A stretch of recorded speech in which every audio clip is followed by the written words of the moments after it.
그 인코텀즈 파트는요, 실제 이제 기출문제를 보시면 거의 뭐 출제 비중이 25%에서 28% 내외, 그러니까 상당히 많이 출제되는 부분입니다. 그래서 결코 그 소홀히 해서는 안 되는 부분이고요.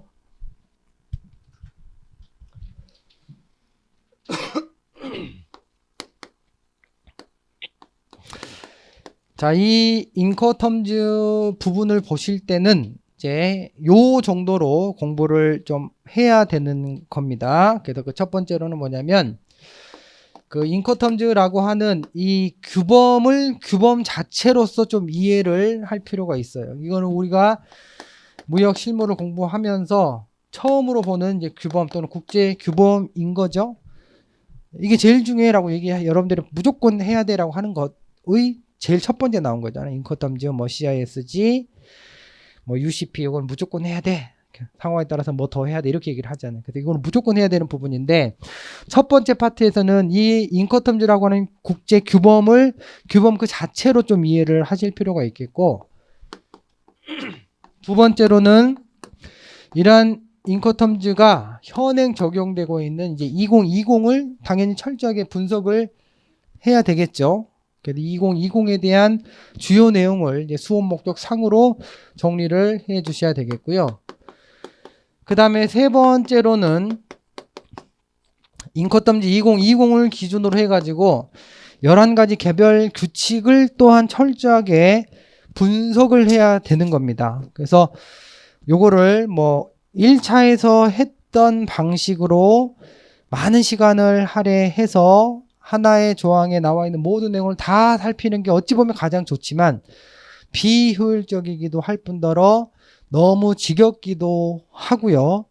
그 다음에 양이 그렇게 되면 너무나 좀 많아져 보이는 경향이 있습니다. 그래서 이 부분은 이제 저랑 같이 이제 하나의 조항 CIF 규칙을 가지고는 전부 다 한 번씩 보고 나머지 조항들은 이제 그 개별 의무별로 A1부터 A10, B1부터 B10 으로 해서 이제 개별적인 X옥부터 DDP까지 어떤 차이가 있느냐 이런 식의 접근으로 공부를 한번 해 볼 겁니다. 그래서 이 개별 규칙을 보실 때는 이렇게도 보시고 그 다음에 틈틈이 1차에서 공부하셨던 대로 개별 규칙을 중심으로 해서 내용도 한번 쭉 살펴보시고 이런 것들을 반복을 하셔가지고 눈에 좀 익혀야 되는 겁니다. 특히 인코텀즈는 더욱더 뭐 특정 시점에 특정 시기에 내가 완벽하게 조항 공부가 끝내야지 이런 접근을 하게 되면 좀 너무 좀 지겹다 그래야 될까요? 그래서 흥미가 떨어질 수 있으니까 이런 식으로 좀 타이트하게 해 나가시면서 좀 반복을 해야 되겠다 이런 컨셉으로 공부를 해 주시면 되겠고요.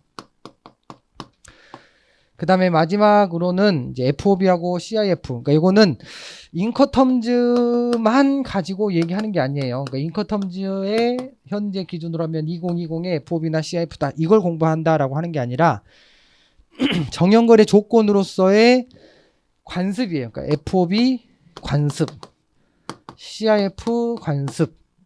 그래서 이 거래 규칙 또는 거래 관습으로서의 FOB 거래 조건, CIF 거래 조건에 대해서 전체적으로 공부를 우리가 할 겁니다. 통으로. 이렇게 크게 4가지로 공부를 할 거고요.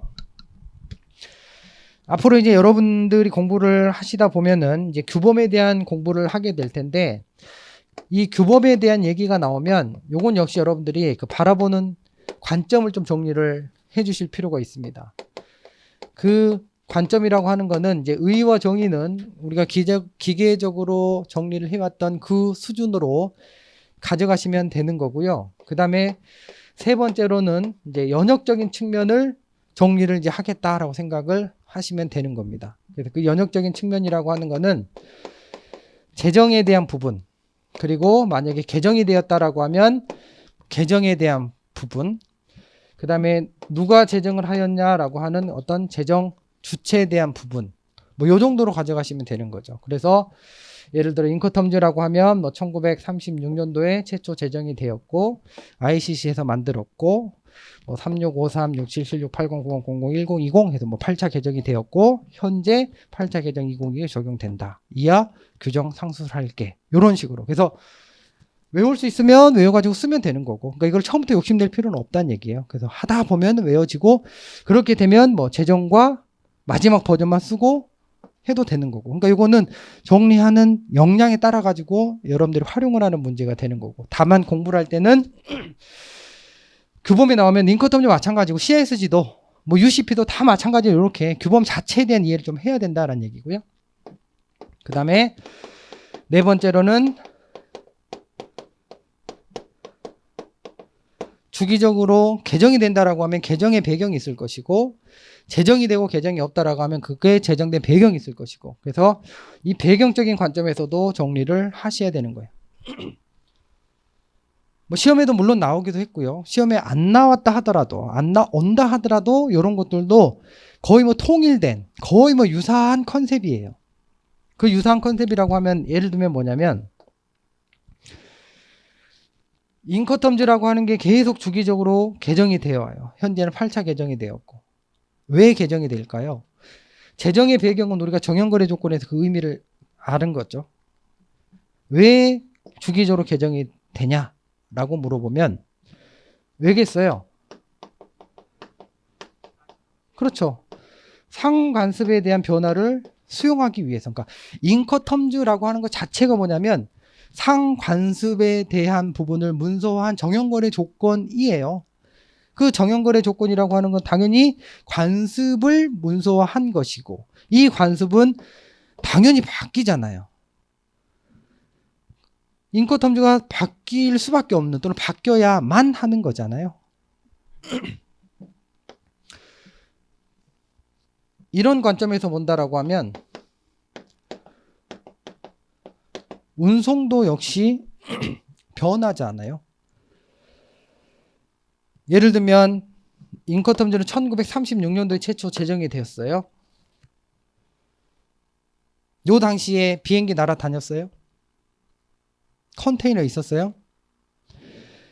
예를 들면 컨테이너라고 하는 거는 그 용어의 등장은 사실 1929년이다라고 학자들이 얘기는 합니다. 첫 용어의 등장은. 하지만 이게 실무적으로 널리 사용되기 시작한 거는 1960년대라는 얘기예요. 그러면 1930년도에 제정이 됐을 때 사실 컨테이너에 대한 고려는 전혀 없었다는 얘기예요. 인커텀즈가. 정형거래 조건인데 관습인데 컨테이너에 대한 고려가 전혀 없었다는 얘기예요. 결국 이 얘기는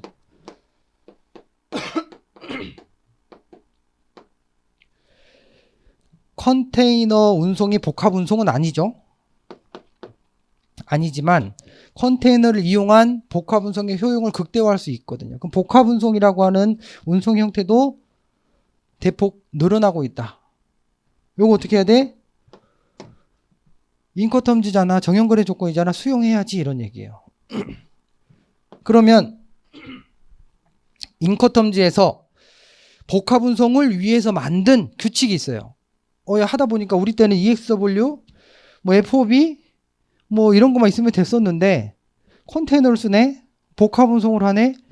복합 운송을 하다 보니까 본선이 아니라 선적항이 아니라 다른 곳에서 또 당사자 인도를 해야 되네? 뭐 이런 문제들이 생긴다는 얘기예요. 그래서 거기 만든 규칙 만들어야지. 그래서 만들기 시작한 거예요. 그게 뭐예요?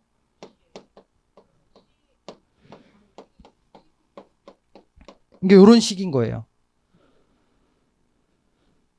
그러니까 여기에서 이제 하나 이제 나중에 제가 구분해서 설명을 하겠지만 그냥 쉽게 말해서 복합 운송을 위해서 만든 규칙은 요 세 가지예요. 공식적으로. 그러니까 1980년도에 물론 처음에는 요 표현을 쓰지 않았고 뭐 DCT인가요? 아무튼 나중에 설명을 하겠습니다. 다른 표현을 썼는데 결국은 현행 규정을 하면 이렇게 1980년대부터 1980 버전부터 쓰기 시작한 거예요. 이건 그러니까 복합 운송을 위해서 별도로 만든 규칙이다라는 얘기인 거고요. 그 다음에 여기서 제가 이렇게 포라고 한 이유는 뭐냐면 요거랑 구분을 해야 된다는 얘기예요. 복합 운송이 가능한 규칙이랑 복합 운송을 위한 규칙이랑은 그 개념과 범위가 다릅니다. 그래서 복합 운송이 가능한 규칙은 여러분들이 알고 있는 것처럼 뭔가요?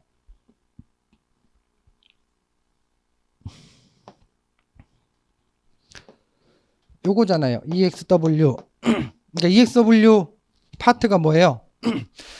뭐 복합 운송이나 또는 단일의 운송이라도 하더라도 문송의 형태 수단을 가리지 아니하고 사용되는 것. 그리고 또 얘기하면서 FOB, FAS, FOB, CIF, CFR은 해상 내수로에만 가능한 규칙. 그러면 요거 빼고 나머지 7가지 규칙은 복합 운송이 가능한 규칙이다. 그러니까 시험 문제에서 복합 운송이 가능한 규칙에 대해서 뭐 그룹으로 나누고 뭐 이거에 대해서 쓰시오라고 물어보면 7가지를 가지고 내용을 전개를 시켜야 되는 거고, 복합 운송을 위해서 인커텀지에서 제정한 규칙에 대해서 뭐 쓰세요라고 물어보면 요 3가지를 의미하는구나라고 범위를 잡아야 된다는 얘기예요. 뒤에 정리를 한번 다시 해드릴 거고요. 지금 우리가 얘기하는 거는 이제 정형거래 조건이 인커텀지가 왜 개정이 되었냐. 또 뭐가 있을까요? 네? 네, 알겠습니다. 또 뭐가 있을까요? 뭐 여러 가지가 있는 거예요. 예를 들면 1930년대에는 뭐 전자문서, 뭐 전자화 이런 개념이 있었을까요? 없었을 거 아니에요. 예컨대 EDI, 그죠? 전자문서 수용, 전자문서에 대한 어떤 법적 효력에 대한 부분, 이런 것들.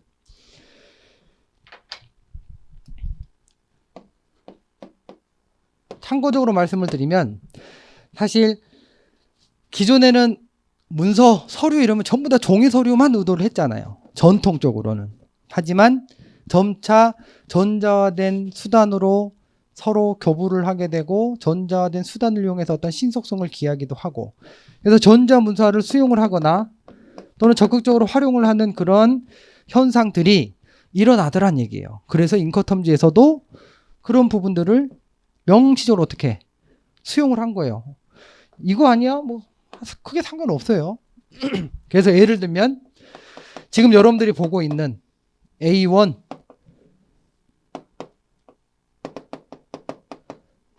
A1, B1에 보시면 마지막 단락에 있는 거 있잖아요. 전자문서에 대해서도 동일한 효력을 부여하고 있는 거예요. 그러니까 야, 종이서류네. 하지만 전자적 형태로 해도 전혀 문제없어라는 소리입니다. 이게 이제 물론 과거에 처음부터 이러지는 않았고요. 2000년, 이게 인커텀지 2000 버전까지만 해도 종이서류가 원칙이야 하지만 전자문서로 대체 가능하다 이런 표현을 쓰다가 2010부터 대체는 무슨 대체야? 종이나 전자나 똑같아. 점점 더 그 위상을 강화시켜주는. 그리고 CISG에서도 보면 공부를 하겠지만 13조에 보시면 서면의 정의에 대해서 서면에 대해서는 서신 전문도 포함한다 뭐 이렇게 규정이 되어 있어요. 그래서 그 의도가 뭐냐면 서면은 오로지 이것만 해당한다 이게 아니라 그 서면이라고 하는 거는 종이로만 해석할 필요는 없어 라고 하는 거예요. 그러니까 이 매매 계약에 관한 통일법에서도 문서는 어떻게 전신도 다 포함하는 거야 라고 동일한 컨셉이란 얘기예요. 그럼 이렇게 얘기하면 사실 결제도 얘기가 되겠죠. 결제는 여러분들이 알고 있는 게 뭐가 있어요?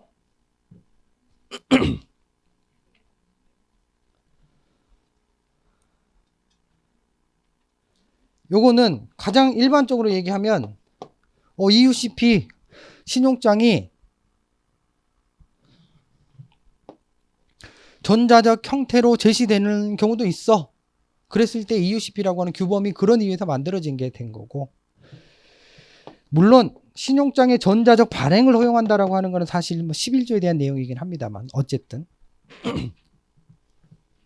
그리고 우리가 이해하는 어떤 전자적 결제 방식도 뭐 등장을 하더라라는 얘기예요. 그래서 우리가 알고 있는 게 뭐예요? 볼레로 프로젝트 하에서 뭐 더 구체적으로 얘기하면 전신에 의해서 전자적 결제를 취하는 뭐 썰프라고 하는 결제 시스템을 도입을 하였다. 뭐 이런 거. 나중에 다 공부를 할 겁니다. 트레이드 카드라고 하는 것도 어찌 보면 전자적 결제 수단을 또한 명시적으로 인정하는 것이다라고 볼 수도 있는 거고.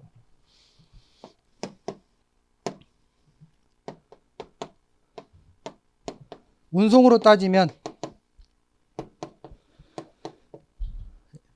전자식 선화증권.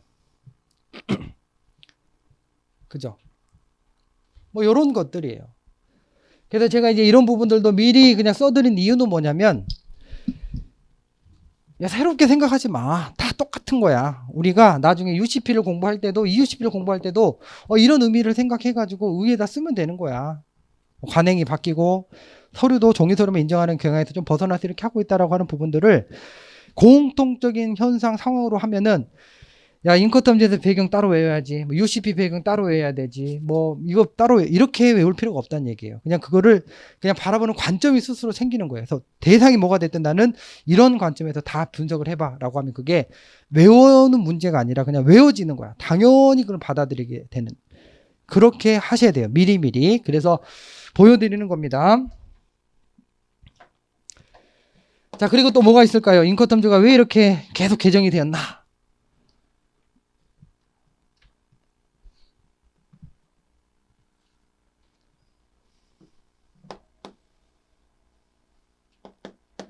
라고 하면 사실 이런 부분도 매우 중요한 이슈가 되는 거죠. 보안에 대한 관심이 고조가 되었죠, 사실. 그래서 2001년도 9.11 테러를 기점으로 해가지고, 야, 이거 단순히 이게 테러라고 하는 게 그냥 폭탄만 가지고 하는 게 아니라, 예컨대 운송 수단 자체도 어떤 테러의 수단이 될 수가 있구나. 그래서 어떤 물리적인 관점에서 보안이라고 하는, 또는 보안 통관이라고 하는 개념, 이런 것들이 매우 중요하다 라고 하는 부분들을 인지하고, 인커텀즈에서 그런 개념도 신설하게 되고 당사자의 의무도 부여하게 되고, 2020에서는 그런 의무를 조금 더 강조하기도 하고, 이런 식으로 계속적으로 보완을 해 나가는 거예요. 그리고 또 뭐가 있냐면, 예컨대 EU와 같이, 원래 그냥 무역이다라고 하면 국가 간의 국경을 이동하는 게 무역이야 라고 생각을 했었는데, EU는 28개국이 마치 한 나라야. 그럼 거기에서는 서로 다른 나라로 보지만 나라 간에 이동할 때 통관이라고 하는 개념이 필요 없네? 근데 당사자의 의무에 무조건 통관을 해야 돼, 이렇게 해버리면, 야, 이런 애들은 인컨텀즈 쓰면 당사자 의무 불이행이 무조건 나올 수밖에 없잖아. 이거 맞나? 이런 생각을 하는 거예요. 그래서 예를 들면 해당되는 경우 매도인은 통관을 해야 돼, 매수인은 수익 통관을 해. 이런 식으로 이런 표현들을 하나씩 집어넣으면서 이제 개정을 해오더라는 얘기죠. 이런 얘기예요. 뭐 이것뿐만 아니라 뭐 쓰려면 얼마나 많이 쓸 수 있겠어요. 뭐 도어투도어 운송에 뭐 일반화되었다, 뭐 이런 거. 그죠? 그래서 제가 이제 얘기하고자 하는 바는 뭐냐면, 이런 규범이라고 하는 게 뭐 UCP도 몇 번 바뀌었어요. 그 다음에 EUCP도 지금 개정이 1.0, 1.1, 2.0으로 바뀌고, 규범이 계속 변화되고 있잖아요. 개정이 되는 거죠. 그 개정된 이유는 뭐냐면 이런 상황이 바뀌기 때문에 그러하다는 얘기예요. 그러면 어떤 규범이나 규정이 나온다 하더라도 이거에서 크게 달라질 바가 있을까요? 아마도 찾기 쉽지 않을 거란 소리예요. 그래서 어떤 내용이 나오든 간에 나는 요 정도로 그냥 좀 루틴하게 정리를 해놓고, 대상이 뭐든 나는 써먹을 거야 라고 하면 이거는 매번 외워야 돼, 이런 문제가 아니란 얘기고, 또 이런 부분들을 활용해 가지고 자연스럽게 내가 풀어나갈 수 있다, 썰을 풀 수 있다란 얘기예요. 이 차이는 그런 노력이나 그런 과정이 반드시 수반이 되어야 된다라는 얘기입니다. 그래서 규범을 공부하실 때는 이렇게 좀 가져가셔야 되는 거고, 그 다음에 5번째로는 특징. 사실 뭐 중요도로 따지면 이게 가장 중요하겠죠. 그렇죠? 그래서 인커텀즈가, 또는 인커텀즈 2020의 특징이 무엇이냐, CISG라고 하는 규범의 특징이 무엇이고 UCP가 갖는 특징이 무엇이냐라고 하는 것이란 얘기고요. 그 다음에 만약에 이게 개정된 규범이다 라고 하면은 이전 버전과 비교를 하는 거, 여기 어찌 보면 현행 적용되는 규범의 특징으로 볼 수 있거든요. 요거는 뭐 시험에 단골 문제죠, 사실.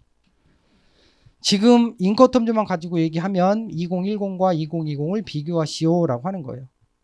그러니까 2020이 2010 대비 어떤 특징을 가지고 있냐라고 하는 거랑 일맥상통한 개념이 되는 것이고,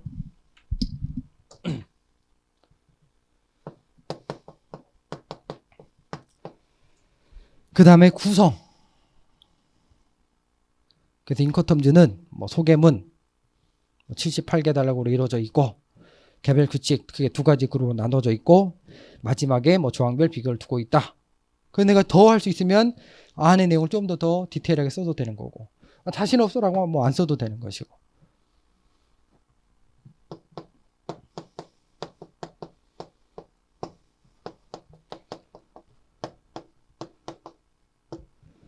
그리고 그 규범 자체가 가지고 있는 어떤 한계가 있을 수가 있어요. 근데 이 한계는 사실 거의 대부분의 규범이 사실 임의 규범이거든요. 즉 그 말은 뭐냐면 강행 규정이 아니란 소리예요. 그러니까 당사자가 합의에 의해서 우리 적용하기로 하자라고 하는 이른바 임의 규범의 성격을 다 가지고 있기 때문에 한계 임의 규범이야. 그래서 어떻게 해라? 거래 당사자는 무조건 적용되는 게 아니야. 명시적인 중거문을 삽입해라. 인커텀즈에도 나오죠. UCP에도 나오죠. 웬만한 규범은 다 여기서부터 시작할 수 있다는 얘기예요. 그거를 때에 따라서는 한계에다 집어넣을 수도 있는 것이고 때에 따라서는 뭐 특징에 집어넣을 수도 있는 것이고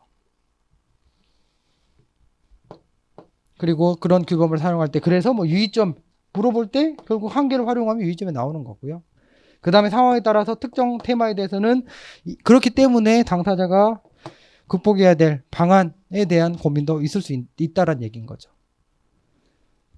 자, 그래서 규범에 대한 공부를 하실 때는 우린 지금 인커텀즈 가지고 대충 얘기를 해봤습니다만 인커텀즈뿐만 아니라 다른 규범이 나왔을 때도 1번부터 7번까지는 나름대로 없으면 없는 대로 빼면 되고요. 그냥 기계적으로 난 이렇게 내용을 분석을 할 거야 라고 정해놓으면 편하게 할 수 있다는 얘기예요. 그 사항들만 정리를 조금씩 해나가면서.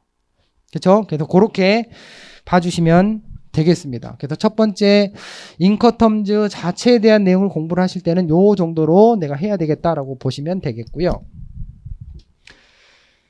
그 다음에 두 번째 그룹은 2020이라고 그랬죠. 그래서 2020 자체에 대해서는 결국 여기에서 상당한 부분들이 해결이 되는 거고 그래서 여기에서는 특히라고 해서 이제 소개문 이제 개정되고 발효가 된 지가 2년, 3년 차 이제 접어들기 때문에 아직도 여전히 소개문을 활용한 문제는 최근까지도 출제되었고 앞으로도 출제됐고 출제될 만한 사항들이 여전히 남아 있습니다. 그래서 소개문에 대해서는 78번이에요? 9번이에요? 78개 단락인가요? 78개 단락에 대해서는 그냥 편하게 외우겠다라는 생각으로. 근데 그 외운다라는 표현을 오해하시면 안 돼요. 문자를 문자대로 내가 외워야지 달달달 이런 의미가 아니라 그냥 계속 자주 봐라 일단. 원문 자체로 자주 보다가 보면 처음에는 내용적 이해 중심을 두고 정리를 해 나가겠지만 그 시기가 지나가면 자연스럽게 이제 키워드가 보이고 문장이 완성이 되고 그런 과정이 스스로 된다라는 얘기입니다. 자주 하다 보면 이제 그런 식으로 소개문에 대해서 정리를 좀 해보실 필요가 있는 거고 그 다음에 이게 끝나면 이제 세 번째 단락은 앞서 얘기했던 것처럼 11가지 개별 규칙에 대해서 A1부터 A10, B1부터 B10 해가지고 그렇게 정리를 해야 돼요. 물론 시험에 그렇게 나온 바가 이미 있고 뭐 당연히 앞으로도 출제될 것이고요. 그 다음에 네 번째로는 FOB하고 CF 거래 관습에 대한 내용들을 이제 정리를 해야 됩니다. 그렇게 정리를 좀 하겠다라는 것이고요. 248페이지입니다. 1번 인커텀즈의 의의. 그래서 첫 번째 단락에 인커텀즈라고 하는 거에 대해서 의의적인 측면과 개념적 정의 측면을 얘기를 하고 있죠. 그래서 인커텀즈란 인터내셔널 커머셜 텀즈의 약칭이다. 정거래 조건 해석에 관한 국제 규칙이다. 목적이 있고 상이한 해석으로 인한 불확실성 제거를 위해서 채택을 하고 있다. 두 번째 단락 여기다가도 묶어가지고 자, 요 표현은 사실 묶어가지고 별표 하나 치시고요. 뭐 인커텀즈 얘기를 하면서 뭐 앞이든 뒤든 어디에다가든 쓸 수 있는 그러한 일반적이면서 중요한 내용이 되겠습니다. 그래서 인커텀즈를 적용함에 따라서 중거법에 대한 불확실성, 그죠? 국제 규범이기 때문에 이 규범에 의해서 당사자를 구속을 하고 해석을 하면 된다라는 것이고 불충분한 지식, 해석상의 차이점을 해소할 수 있다는 얘기예요. 그래서 성문화된 규칙의 형태로 존재하기 때문에 여기에 따라서 이 규칙에 의해서 당사자의 권리 의무 관계 등을 해석을 하고 당사자의 의무를 확인할 수 있다라는 얘기인 거죠. 당연히 해석상의 상이점을 해소할 수 있다라는 것. 하지만 인권탐지는 매매 당사자가 임의로 동그라미 하나 치시고 채택할 수 있도록 당사자 간의 최소한의 의무를 해석 기준에 대한 통일 제공에 지나지 아니한다. 운송 보험 계약 내용까지 전부 포괄하는 것은 아니다. 밑줄 치시고요. 그래서 사실 결과론적인 얘기지만 이 표현 아주 중요한 내용인 거고, 특히 2020에서는 이 인권탐지 규칙과 다른 계약과의 관계에 대해서도 명확하게 설명을 하고 있습니다. 그러니까 이 2020에 방금 그 내용이 없다 하더라도 우리가 방금 읽었던 밑줄 쳤던 그 내용은 아주 중요한 사항들이거든요. 근데 그런 부분들이 특히 소개문에서 다시 한번 강조가 되고 있기 때문에 여전히 매우 중요한 이슈가 될 수가 있습니다. 그 다음에 249페이지 나와 있는 것들도 일단 옆에다 그 첫 번째 달러 묶어가지고 별표 하나 치세요. 그래서 이거는 소개문에 나와 있는 그 조항으로 우리가 같이 읽어보면서 다시 설명을 할 겁니다. 그 다음 249페이지 2번 인권탐지의 제정 및 개정 나와 있습니다. 자, 그래서 우리는 어떻게 해야 된다? 제정과 개정적인 측면에 대해서도 뭐 똑같이 이거 외워야 돼 지금 당장 이렇게 생각하는 건 욕심이고요. 안 해도 전혀 지장이 없습니다. 그래서 예를 들면 1930년도에 제정이 되었고 현행 2020이 적용되고 있다. 이렇게 써도 아무 지장이 없잖아요. 내가 좀 더 했으라고 하면 1936년도에 제정됐고 현재 8차 개정되어 2020이 적용되고 있다. 뭐 이렇게 써도 되는 거고. 내가 이제 공부를 더 하다 보니까 이제 이 숫자가 외워져라고 하면 36년도에 제정이 돼서 5367, 76, 80, 90, 00, 2016 해서 거의 뭐 10년을 주기로 해서 주기적으로 이루어졌고 현행은 8차 개정이 되어 2020에 적용되고 있다. 이렇게 여러분들 공부한 만큼 쓸 수 있는 내용들이란 얘기예요. 그럼에도 불구하고 최소한 제정과 현행 버전에 대한 부분들은 쓸 수 있다. 그러면 한 줄 정도는 충분히 활용할 수 있는 부분이다. 이런 얘기가 되는 거고요. 그 다음에 250페이지하고 251페이지, 2페이지, 3페이지 요거는 정말 나중에 시간 날 때 최종본부터 거꾸로 한번 읽어보기. 그러니까 시간이 남으면 나 보고 싶지 않아요 라고 하면 안 봐도 전혀 상관이 없겠죠. 그렇죠? 그래서 253페이지까지는 뭐 현행 버전에 대해서 개정 사항에 대해서는 우리가 당연히 이제 뒤에서 다 할 거기 때문에 넘어가도 되겠고 2010, 2000 이거는 주로 어떤 내용이 바뀌었느냐라는 부분들에 대해서는 한 번 정도는 한번 읽어볼 필요는 있다라고 하는 것이고요. 이제 심화반 때는 이제 2010과 2010에 대한 서문의 내용, 그 다음에 일부지만 2000에 대해서 서문의 내용 일부 좀 보여드리면서 이제 규정이 실질적으로 어떻게 바뀌었는가, 그 다음에 비록 2000에 대한 내용이지만 지금도 여전히 답안에서도 무리 없을 만한 표현들이 좀 보이거든요. 그래서 그런 부분들을 추가적으로 보여드리겠다라고 하는 거고. 그 안 보면 어떻게 해요? 전혀 문제는 없어요. 근데 내가 추가적으로 더 하고 싶으면 그런 부분들에 대한 자료는 좀 드리겠다. 그런 의미이기 때문에 252, 3페이지는 그냥 거꾸로 한번 좀 읽어보셔라. 안 봐도 전혀 상관이 없다. 그 다음에 3번 별표 하나 치시고요. 자, 요것도 이제 결국 우리가 인권탐지랑 CISG까지 다 공부를 하고 나서 포괄적으로 또 한 정리가 필요한 부분이긴 합니다만 적용과 관련해서도요.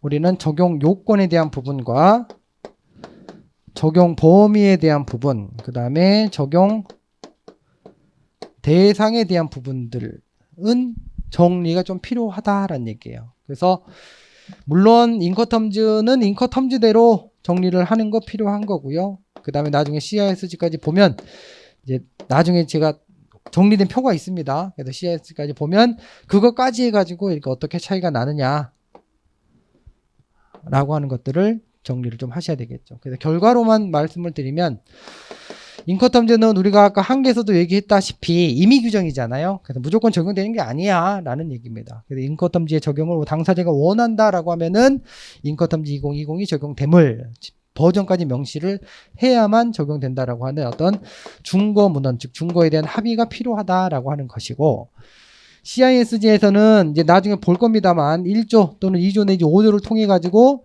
이른바 적용 범위에 해당한다라고 하면은 명시적 배제한다는 선언만 하지 아니하면 적용이 되더라라는 얘기예요.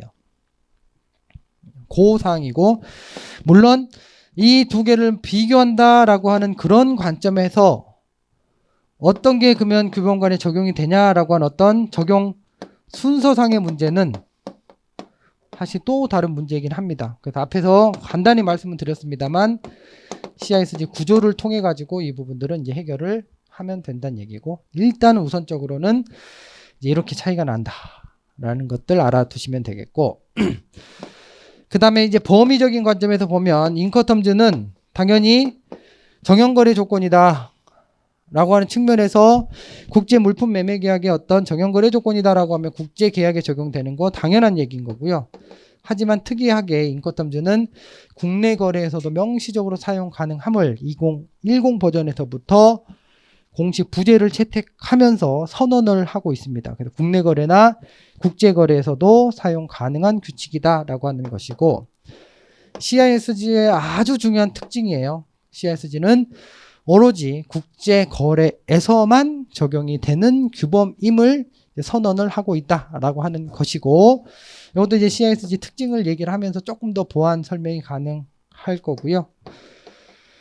그 다음에 인커텀즈는 무엇을 대상으로 한 정형거래 조건에 대한 규범이냐, CISG는 뭐냐라고 했을 때 둘 다 물품을 대상으로 하는 거에 대해서는 사실 뭐 표현상에 약간 차이는 있습니다만 크게 차이는 없다. 본질적으로 뭐 동일하다 이렇게 봐도 무방합니다. 그래서 이런 것도 그냥 컨셉인 거예요. 야, 나 적용에 대해서 고민해야 되라고 하면 요건, 범위, 대상, 요거는 기계적으로 어떤 내용이든 난 이렇게 한번 분석을 해봐야지 라고 생각을 하셔야 되는 거고, 조금 문제가 좀 쪼개서 디테일하게 세부적으로 나온다라고 하면 요건에 대해서 두 개 비교하시면 뭐 이렇게 나올 수도 있는 거예요. 그죠? 그렇게 나온다 하더라도 뭐 어려운 내용은 아니겠죠? 자, 1번 적용 범위에 대한 얘기입니다. 그래서 요 적용 범위는 첫 번째 나와 있는 거에 유체동사 밑줄 하나 치시고요. 요거는 이제 인커텀즈 2000 서문에 나와 있는 표현을 빌어가지고 쓴 거예요. 그래서 인커텀 2000 서문에 소프트웨어 같은 무체물은 제외하고 유체동산의 인도와 관련한 당사자의 권리 의무에 대해서만 적용이 된다라고 하는 것. 그래서 결국은 물품에 대한 당사자의 인도 의무를 중심으로 제한된 의무를 상세하게 규정하고 있는 게 인커텀즈다. 이렇게 해석을 하는 거거든요. 그 다음에 그 밑에 줄도 아주 의미가 있는 조항인 거죠. 그래서 인커텀즈를 오해하지 말아라. 인커텀즈는 계약의 일부 사항에 대한 룰인 거고, 계약 자체를 다루거나 뭐 소유권이나 구제나 등등에 대해서는 전혀 다루지 아니하고, 또한 종속 계약에도 비록 영향을 미치지만 종속 계약과는 무관한 규범이다라고 선언을 하고 있는 겁니다. 그 다음에 또한 소개문에서도 이거는 이제 그 소개문 7번에 나와 있는 내용이에요. 뭐 너무나 중요한 내용인 거죠.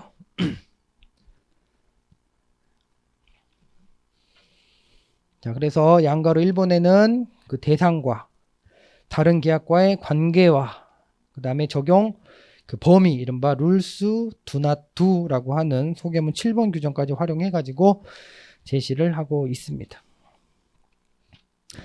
그 다음 적용 요건 앞서 얘기했죠.